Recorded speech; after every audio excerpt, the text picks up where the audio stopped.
पंचनाम्याच्या नावाखाली किंवा तुम्ही कागदपत्र जुळवायच्या नावाखाली ते अधिकारी टाळाटाळ करणार, आजचं उद्या करणार, उद्याचं परवा करणार, तोपर्यंत माझा शेतकरी पुरा खचलेला असणार.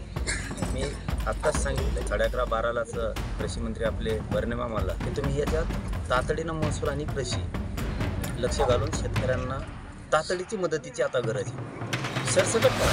नुकसाने झालेत ना, आता आधार देणं गरजेचं आहे. सरकारकडे काय मागणी? खूप अवघड आहे. ज्यावेळेस आता गावकरी सांगतायत ना, तर अंगावर काटे उभा राहते. 8-8, 10-10 फूट पाणी होतं म्हणल्याच्यानंतर हे नारळाचे झाडं, बाबळीचे झाडं जर वाहून गेले तर शेतात काय राहणार आहे? पूर्ण आता पुरं खांगाळून गेले, काय नाही राहिले. करून गेले. पाईपलाईन उघडे पडल्यात म्हणतात. इथं उडीद कांदा होता, आज इथं खड्डे पडलेत. सरकारनं समजून घेणं गरजेचं आहे. आता शेतकऱ्याला लगेच आधार पाहिजे. आत्ता तुम्ही पंचनाम्याच्या नावाखाली किंवा तुम्ही कागदपत्र जुळवायच्या नावाखाली ते अधिकारी टाळाटाळ करणार, आजचं उद्या करणार, उद्याचं परवा करणार, तोपर्यंत माझा शेतकरी पुरा खचलेला असणार. मी आत्ताच सांगितलं 11:30-12लाच कृषी मंत्री आपले भरणे मामाला की तुम्ही याच्यात तातडीनं महसूल आणि कृषी लक्ष घालून शेतकऱ्यांना तातडीची मदतीची आता गरज आहे. सरसकट करा.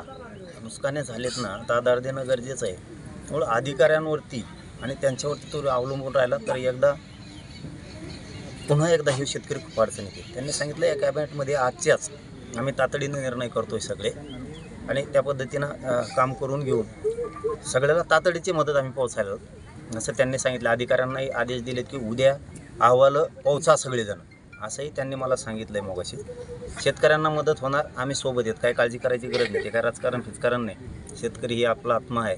आणि या मायमावल्यांचे आज कुटुंब सगळे उघड्यावर पडले, त्यांचे धान्य वाहून गेलेत, कोणाच्या शेळ्या जनावरं वाहून गेलेत. ही सगळी नुकसान भरपाई सरकारनं तातडीनं यांना करणं गरजेचं आहे. आणि त्याचा पाठपुरावा, त्यांच्या पाठीशी राहणं, हे आम्ही पूर्ण काम ताकदीनं मी ते करायला लावतो. बाकीचे आपलेही गावचे मतदारसंघाचे प्रतिनिधी आहेत, आजी माजी आहेत, जिल्ह्याचे आहेत, सरकार पण हे सगळेच करतीलच, आणि जबाबदारी सगळ्यांची. पण आपण सुद्धा एक या शेतकऱ्याचं लेकरू म्हणून ताकदीनं त्यांच्या पाठीशी उभा राहून आम्ही हे सरसकट मदतीचं शेतकऱ्यांचं करून घेतोय. समजा सरकारची तुटपुंजी जी मदत भेटती तर किती मदत भेटायला पाहिजे? सध्या जर कुठं नाही झाली, मदत नाही झाली किंवा काय नाही झालं, तर ते पण आमच्यापर्यंत कानापर्यंत आलं पाहिजे. कोणाला मुद्दाम टाळलंय का? एखाद्या शेतकऱ्याचं खूप नुकसान झालं आणि त्याला असं काही केलं की तेही माहिती आली पाहिजे, तेही पण कळवत राहावा. त्या पद्धतीनं आपल्याला सरकारशी बोलणं करून ज्या त्या गावाला मिळून देता येईल. कारण हे महाराष्ट्रभर नुकसान झालं आहे. खूप अवघड आहे. ज्यावेळेस आता गावकरी सांगतायत ना, तर अंगावर काटे उभा राहते. 8-8, 10-10 फूट पाणी होतं म्हणल्याच्यानंतर हे नारळाचे झाडं, बाबळीचे झाडं जर वाहून गेले तर शेतात काय राहणार आहे? पूर्ण आता पुरं खांगाळून गेले, काय नाही राहिले. करून गेले. पाईपलाईन उघडे पडल्यात म्हणतात. इथं उडीद कांदा होता, आज इथं खड्डे पडलेत. सरकारनं समजून घेणं गरजेचं आहे. आता शेतकऱ्याला लगेच आधार पाहिजे. आत्ता तुम्ही पंचनाम्याच्या नावाखाली किंवा तुम्ही कागदपत्र जुळवायच्या नावाखाली ते अधिकारी टाळाटाळ करणार, आजचं उद्या करणार, उद्याचं परवा करणार, तोपर्यंत माझा शेतकरी पुरा खचलेला असणार. मी आत्ताच सांगितलं 11:30-12लाच कृषी मंत्री आपले भरणे मामाला की तुम्ही याच्यात तातडीनं महसूल आणि कृषी लक्ष घालून शेतकऱ्यांना तातडीची मदतीची आता गरज आहे. सरसकट करा.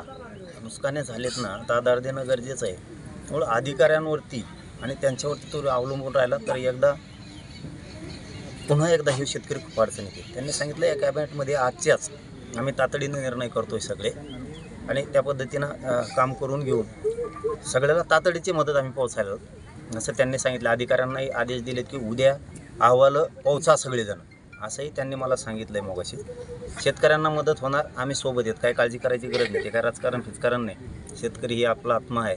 आणि या मायमावल्यांचे आज कुटुंब सगळे उघड्यावर पडले, त्यांचे धान्य वाहून गेलेत, कोणाच्या शेळ्या जनावरं वाहून गेलेत. ही सगळी नुकसान भरपाई सरकारनं तातडीनं यांना करणं गरजेचं आहे. आणि त्याचा पाठपुरावा, त्यांच्या पाठीशी राहणं, हे आम्ही पूर्ण काम ताकदीनं मी ते करायला लावतो. बाकीचे आपलेही गावचे मतदारसंघाचे प्रतिनिधी आहेत, आजी माजी आहेत, जिल्ह्याचे आहेत, सरकार पण हे सगळेच करतीलच, आणि जबाबदारी सगळ्यांची. पण आपण सुद्धा एक या शेतकऱ्याचं लेकरू म्हणून ताकदीनं त्यांच्या पाठीशी उभा राहून आम्ही हे सरसकट मदतीचं शेतकऱ्यांचं करून घेतोय. समजा सरकारची नाही कुठं तुटपुंजी झालं, मदत भेटती तर किती सध्या मदत जर- भेटायला पाहिजे? सध्या जर कुठं नाही झाली, मदत नाही झाली किंवा काय नाही झालं तर ते पण आमच्यापर्यंत कानापर्यंत आलं पाहिजे. कोणाला मुद्दाम टाळलंय का, हा एखाद्या शेतकऱ्याचं खूप नुकसान झालं आणि त्याला असं काही केलं की तेही माहिती आली पाहिजे, तेही पण कळवत राहावा. त्या पद्धतीने आपल्याला सरकारशी बोलणं करून ज्या त्या गावाला मिळून देत आहे, कारण हे महाराष्ट्रभर नुकसान झालं आहे. चल, धन्यवाद.